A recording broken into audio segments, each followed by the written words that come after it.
Okay, welcome everyone. In this video we'll be looking at how float works. Okay, so here we have h1 element, we have paragraph element, and we have this div container, this red border, and this image with blue border, and we have paragraph again with green border. Okay, let's look at the source code.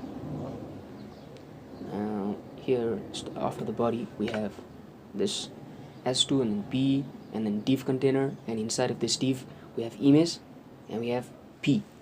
Okay, this image and this p. Now what I want is I want to float this image to the left side of the p element. Okay, for that what I have to do is I have to go to the image, right, and inside of the style I'm using internal CSS right now.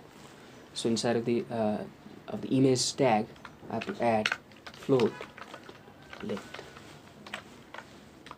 and if you see here it is floating to the left side of this paragraph, right? As of now, remove this border.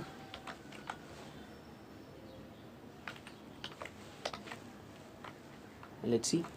Now if you see here, the P and the image are starting from the same position, right?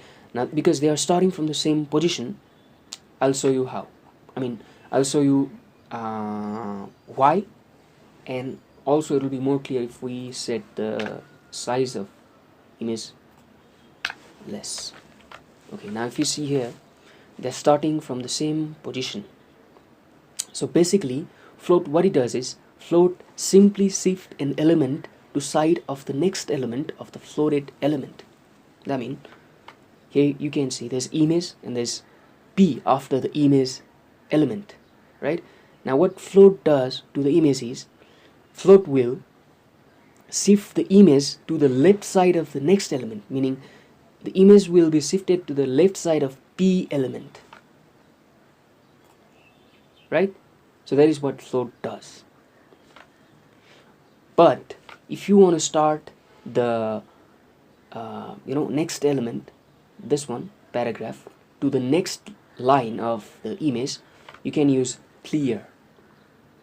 Okay, now where do you have to use the clear? You have to use the clear in p tag, or the next element of the float. Now you have to choose the side as well.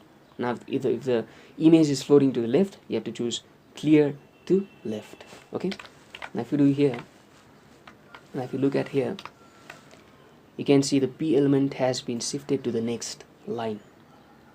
Okay, that's what clear does.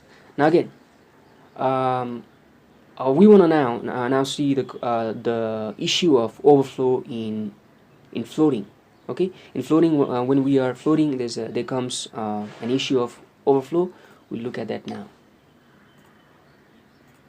We'll just set the size a little bit more, all right, and then after this we'll just remove this clear, and let's see here.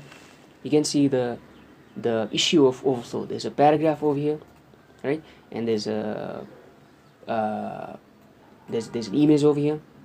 If you want to maintain this image, for that what you have to do is, because we have a div container over here, what we simply have to do is we just have to set something for overflow. Okay, let's say this is clear hack. There's a concept of clear hack, and after that we have div dot clear hack, because clear hack is a class. Div dot clear hack, we have to use overflow, and for overflow we have to set auto. Now what auto does is it will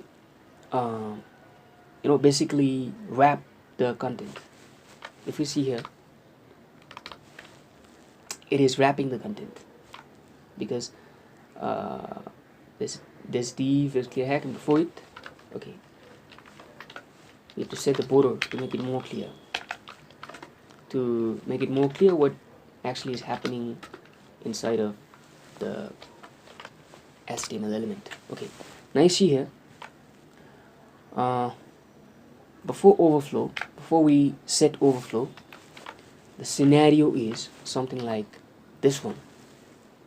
Now this is the red is the container, div container, and there's p inside of this container, and there's image inside of this container.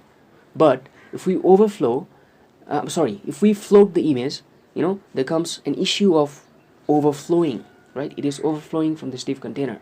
Now to fix that issue, what we have to do is we have to use overflow to this div element, div container. We have to use overflow to this div, right? We have to set overflow to auto. Now what auto does is it will use scroll in case it is needed, otherwise it will just wrap it. Okay, in this case it is wrapping the content, right? That is what overflow does, and that is how we can use clear hack concept, that is maintaining the overflow by using auto to fix the issue of overflowing. Okay, that's it. I hope this video is useful. I hope to see you in the next video. Until then, have a good day.